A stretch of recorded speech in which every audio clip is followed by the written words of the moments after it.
Shalom and welcome to another in our series of podcasts from Temple Beth Am, a dynamic center for conservative Judaism in Los Angeles. This is Meditation and Mindfulness with Rabbi Adam Kligfeld. Morning, everyone. Good morning to those who are here in my office at Temple Beth Am in Los Angeles. Good morning to those who are watching live on Zoom, participating live on Zoom. And good morning to those who are participating with us on Facebook, either on my page or on the synagogue's page. And hello to anyone who's listening to this asynchronously on the Temple Beth Am podcast series.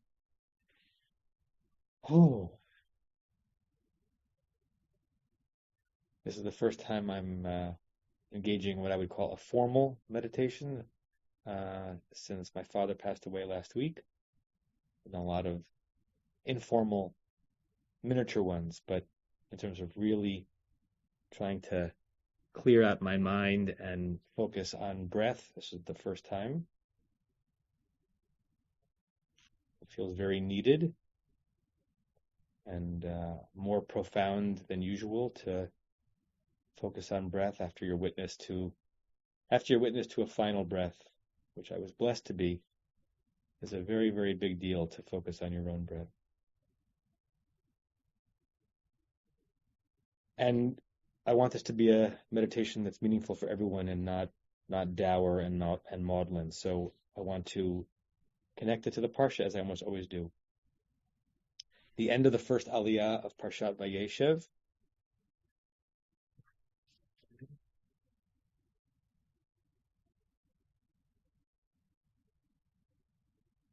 The end of the first Aliyah of Parshat Vayeshev, which begins to tell the story of Joseph and his brothers, has the father, Jacob, his reaction or his non-reaction to the fraternal enmity in the family. And you hear that Joseph tells Jacob about these dreams, about him lording over them eventually. And the Torah says, V'aviv shamar et hadavar. Literally, his father, Shamar, so hard to translate in one word, literally means to guard, protect. He protected the thing, hadavar, which we understand in context to mean he didn't do anything about it. He kind of held on to it. He didn't act on it. Shamar et hadavar. And because we know the end of the story, we can look back with that kind of wisdom and say to Jacob, that was a bad decision.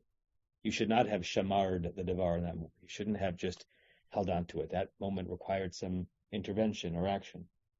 Or you could take the really, really long and look and say that had he not done what he did, which was to hold it quiet, and had he interrupted this story, then Joseph never would have been sold into slavery, and then Jacob wouldn't have come into Egypt after him later on, and then we wouldn't have been enslaved to Egypt, but we wouldn't have been redeemed, and we wouldn't have gotten Torah Sinai, right? So there are a lot of ways of looking at it, but in the moment, you can understand the instinct to kind of sweep something under the rug, right? The Yiddish shashtil, like let's not talk about it, rather not talk about it, which is sometimes the right thing, because if you address every single thing that is happening in a dynamic, there's no peace.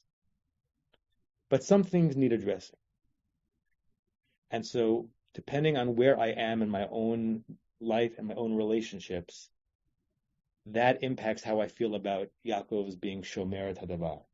Either I say inside myself, you should have had more courage to deal with the growing hatred amongst your sons, and you should have put Joseph in his place earlier. Or I say, sometimes standing back a little bit and letting things develop on their own amongst your children and amongst your staff and amongst members of your community, sometimes that's the right thing to do, to shomer et hadavar. And the choice of the verb is interesting, because shomer means to guard and to protect. Why it was used there, we'll never know for sure. But I'd like to think that it's being what we'd say in kind of from speak, melamed zchut. It's trying to give a little bit of benefit of the doubt to Yaakov, that he was trying to protect something. It doesn't always work. Sometimes you hold back from engaging because you're trying to protect a certain piece and it falls apart. But he was trying to protect something.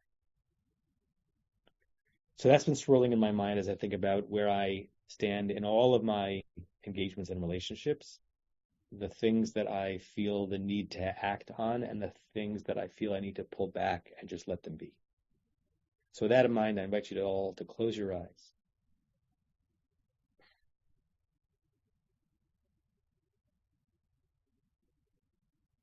And I will say again that particularly for me, the notion of focusing on the miracle of breath coming in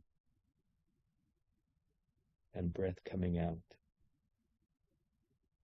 is a profound thing. Because one day breath will come in and it won't come out. And so every time we exhale, we're claiming being alive in a very meaningful way. So breathe this morning as a luxury. Breathe in such a way that every time the oxygen comes in and then you expel it, it's like you're being born. The Talmud says that sleep is a 60th of death, which means that waking up is a 60th of resurrection. And so maybe every breath is a 60th or a 600th of being born.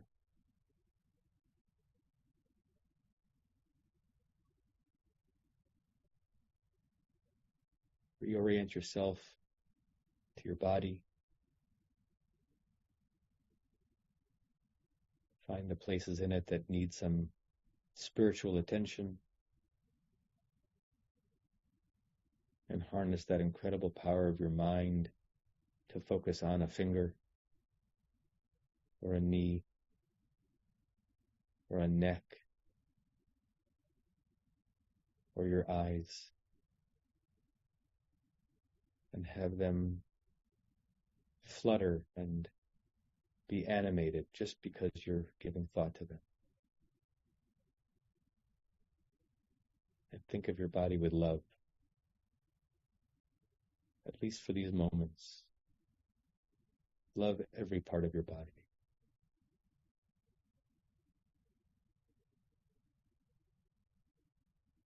Ve'aviv shamar et hadavar. His father tried to protect the matter.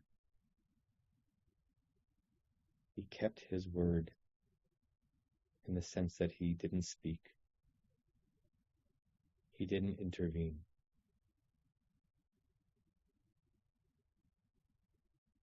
You will be confronted today, I'm sure, with many opportunities to choose whether to follow Jacob's model or not.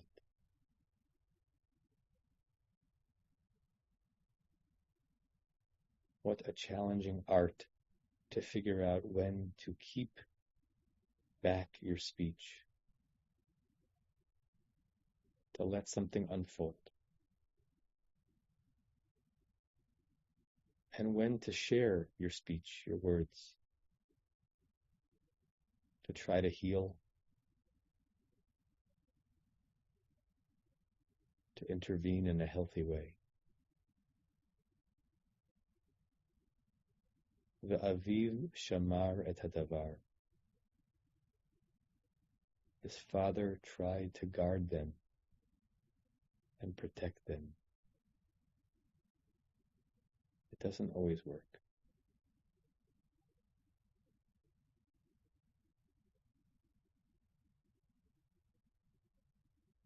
What are the dynamics in your life where maybe you're speaking too much?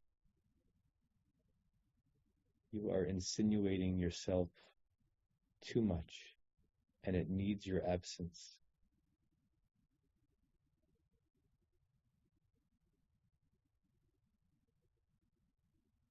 And what are the dynamics that are festering, where you need to do the opposite of what Jacob did? It's your word your speech, your focus that might bring a situation to peace.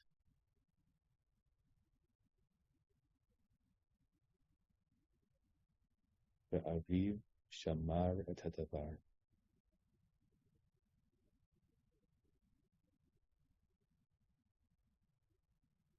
His father held back. Sometimes it's the right thing. But sometimes we need to step forward to bring peace around us.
Pull up and pull back into this consciousness, but still spend the rest of your day, if you can, trying to find moments where you are amazed that you're alive and that you're breathing. I'll share the closing meditation prayer, and we can say it together 3 times. May we and all beings have happiness in the causes of happiness. May we all be free of suffering in the causes of suffering. May we all experience true happiness that has no taint of suffering. May we live in great equanimity, free from burdening attachment to loved ones and contempt for others, but rather with compassion for all. May we and all beings have happiness in the causes of happiness. May we all be free of suffering in the causes of suffering. May we all experience true happiness that has no taint of suffering. And may we live in great equanimity, free from burdening attachment to loved ones and contempt for others, but rather with compassion for all. May we and all beings have happiness in the causes of happiness. May we all be free of suffering in the causes of suffering. May we all experience true happiness that has no taint of suffering. And may we live in great equanimity, free from burdening attachment to loved ones and contempt for others, but rather with compassion for all. I wish you all shalom, namaste, Shabbat shalom, and lots of appreciation for being here. You have been listening to another in our series of podcasts from Temple Beth Am, a dynamic center for conservative Judaism in Los Angeles. If you enjoy these podcasts, we invite you to write a review on the Apple Podcast site or wherever you get your podcasts. For more information about Temple Beth Am Los Angeles, go to tbala.org.